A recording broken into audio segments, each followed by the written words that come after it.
membesarkan anak adalah pekerjaan yang berat dan membutuhkan banyak energi.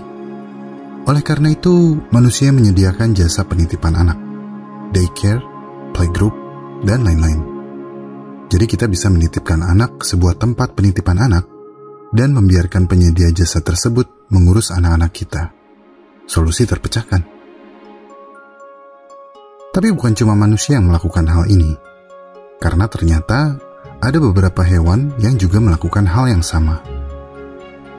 Bedanya, manusia membayar jasa penitipan anak tersebut dan tetap akan menjemput anak mereka pada waktu yang telah ditentukan. Dengan kata lain, manusia tetap bertanggung jawab atas anak mereka sendiri. Nah, kalau hewan yang melakukannya, mereka benar-benar menitipkan anaknya ke hewan lain, lalu lepas tangan begitu saja, membiarkan anaknya dibesarkan oleh induk lain. Kesana cuma mau enaknya aja, tanpa mau bertanggung jawab. Dalam video kali ini, kita akan membahas sebuah perilaku hewan yang disebut brood parasitism, atau parasit induk.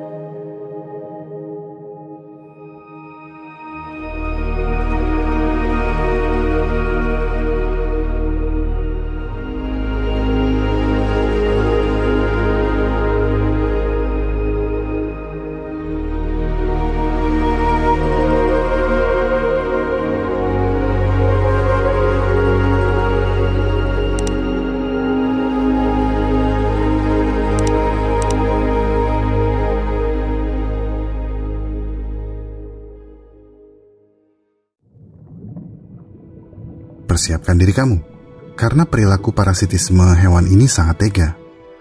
Mereka menitipkan anak mereka di sarang hewan lain dan membiarkan induk hewan tersebut melakukan semua kerja keras, tanpa memikirkan bagaimana perasaan sang induk, apalagi sang anak yang dititipkan.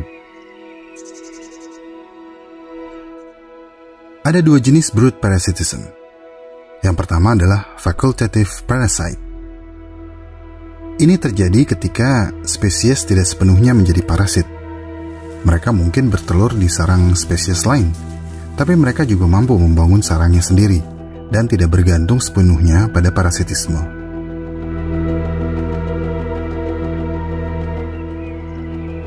Yang kedua adalah obligate parasite atau holoparasit. Kalau ini adalah organisme parasit mutlak yang tidak dapat menjalankan siklus hidupnya tanpa mengeksploitasi inang yang sesuai. Jika parasit ini tidak dapat memperoleh inang, maka bisa dipastikan parasit jenis ini akan gagal bereproduksi. Dan sepertinya ada semacam perlombaan evolusi defensif antara inang perawat dan parasit penitip.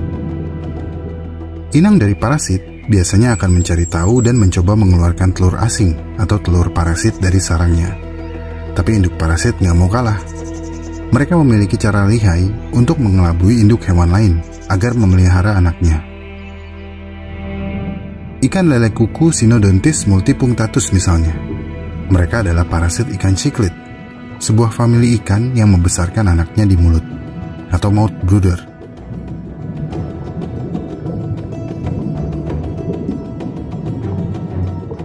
Ikan lele kuku adalah obligate parasite. Mereka tidak memiliki kemampuan untuk merawat anak mereka. Saat cichlid betina bertelur, lele ini dengan cepat berenang masuk, memakan sebagian telur ikan cichlid, lalu meletakkan telurnya sendiri.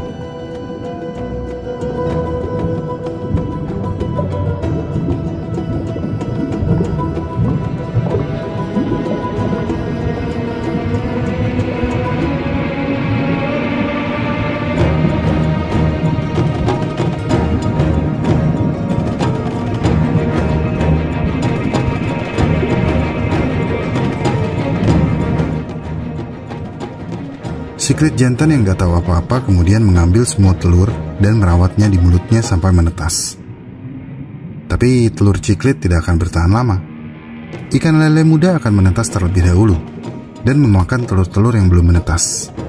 Jika inang cichlid sedang apes, terkadang lele memakan telur cichlid sampai habis. Kalau nggak dapat telur, lele parasit ini akan memangsa anak-anak cichlid sedikit demi sedikit.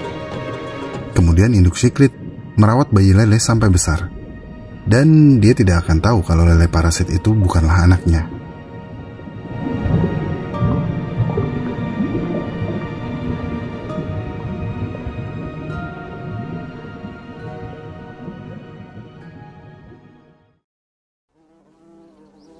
Di dunia serangga juga ada yang memiliki perilaku brood parasitism.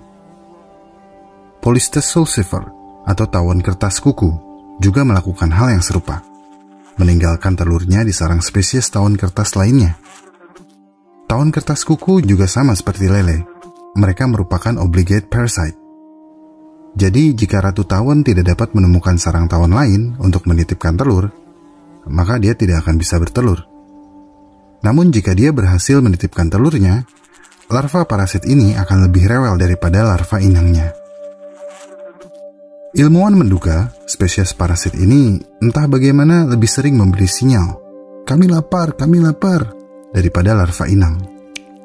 Sinyal itu sangat penting bagi pertumbuhan tawon parasit muda. Karena siapa yang memberi sinyal paling kuat atau paling sering, itu adalah sebagai semacam pertanda kalau mereka adalah calon ratu yang dapat mengembangkan populasi. Larva calon ratu ini adalah yang paling berhak untuk diberi makan.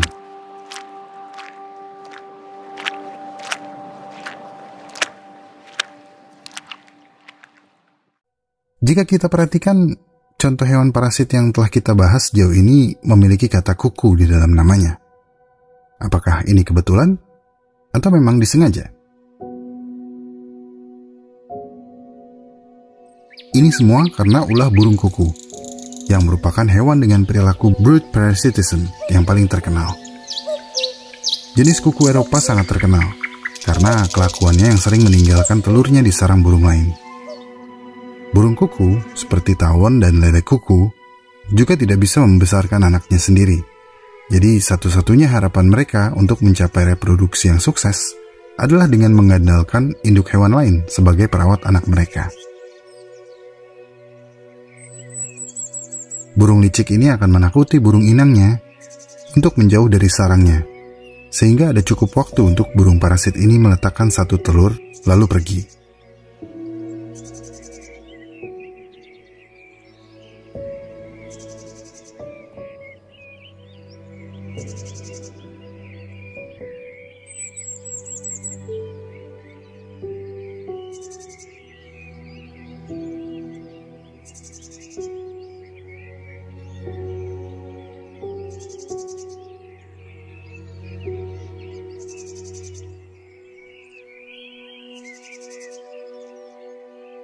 Jika telur parasit tidak terdeteksi dan tidak disingkirkan dari awal, maka anak kandung inang akan terancam.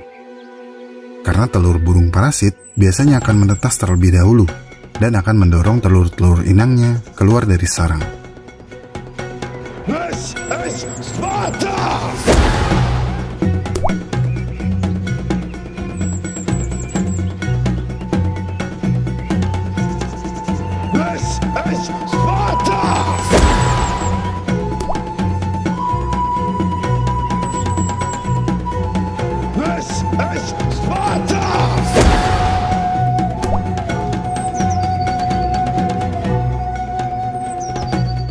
Jika mereka menetas dalam jangka waktu yang berdekatan, anak burung parasit ini akan teriak lebih keras dari anak burung inangnya, mendapat jatah makan lebih banyak sehingga bisa tumbuh lebih besar, lalu akan mendorong anak burung inangnya keluar dari sarang.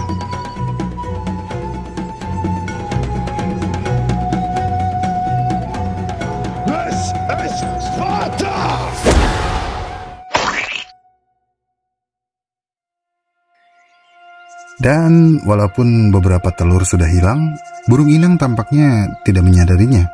Atau ia mungkin sudah menyadarinya, namun semua sudah terlambat. Nggak ada lagi yang bisa ia lakukan. Anak inang pun habis. Kalaupun ada, yang selamat sangat sedikit. Karena anak parasit ini akan terus-menerus meminta dan menyerobot makanan. Sehingga anak inang tersisihkan, kelaparan, dan mati. Bahkan sampai si anak parasit tumbuh lebih besar dari inangnya pun, ia tetap memperlakukan anak parasit selayaknya anak kandung sendiri.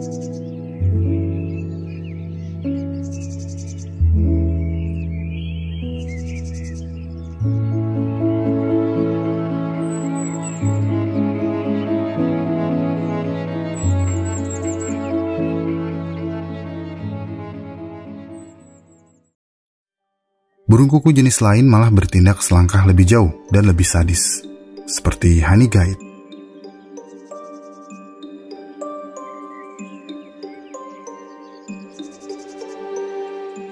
Sesuai dengan namanya, honey guide dewasa dapat membantu kita menemukan madu. Tapi siapa yang mengira kalau mereka memiliki titik kelam dalam hidupnya?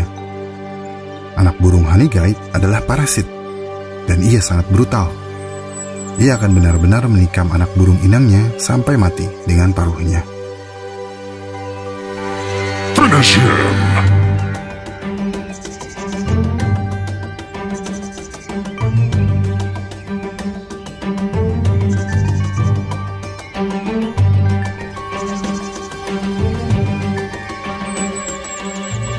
Melihat perilaku ini, kita pasti berpikir, kalau saya sih pasti akan sesegera mungkin menyingkirkan parasit, enggak pasrah seperti hewan inang yang baru dibahas. Jangan salah, enggak semua hewan inang pasrah. Induk burung yang teliti dapat dengan mudah melemparkan telur keluar dari sarang, mencegah bencana yang mengancam nyawa anak-anaknya.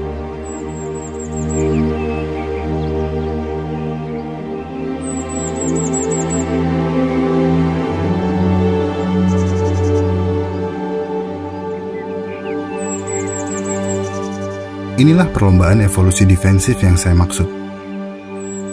Kicuit putih dan Cisticola misalnya. Mereka ahli dalam mengenali telur yang bukan miliknya dan akan membuangnya dari sarang.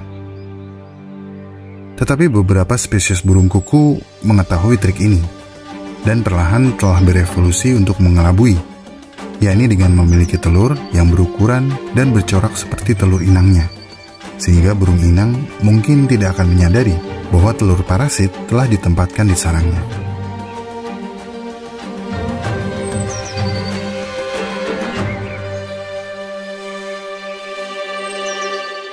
Beberapa burung inang kemudian mengembangkan trik lain. Beberapa burung kicau akan mencoba menghentikan gerak-gerik induk parasit yang mendekat dengan menggunakan kicauan khusus seperti semacam alarm untuk memperingatkan burung-burung kicau lain di lingkungan mereka.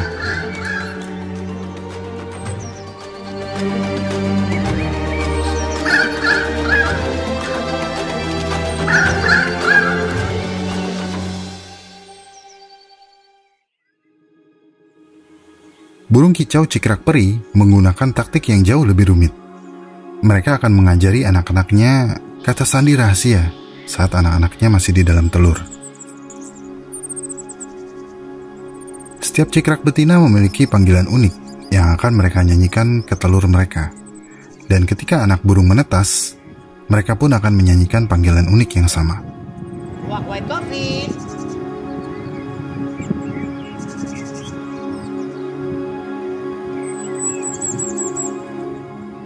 Anak burung kuku yang menetas di sarang burung cikrak peri tidak dapat meniru panggilan ini, sehingga mereka tidak akan diberi makan.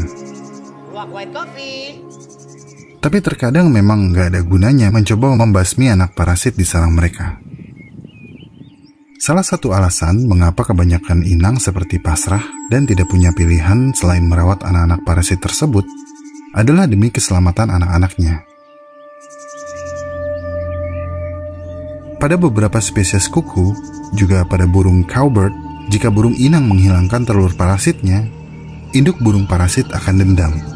Mereka akan kembali ke sarang burung inang dan menghancurkan telur inangnya.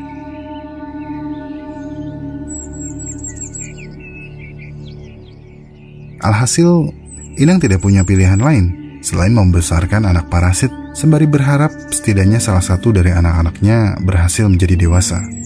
Atau ia akan berisiko kehilangan semuanya.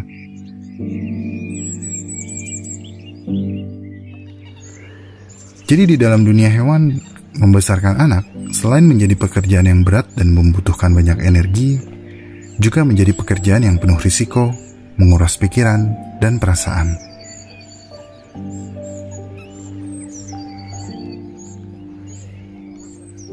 Dari parasit kuku, kita belajar tentang kepahitan cinta. Sebesar apapun cinta yang kita berikan, takkan pernah cukup balasan yang kita rasakan. Jadi, memberi tanpa pamrih adalah sebuah kesalahan. tulus tanpa modus hanya akan membuat luka di ventrikulus. Wow, ini dalam banget nih. Pasti dari pengalaman pribadi ya. Kayak pernah denger, tapi di mana ya?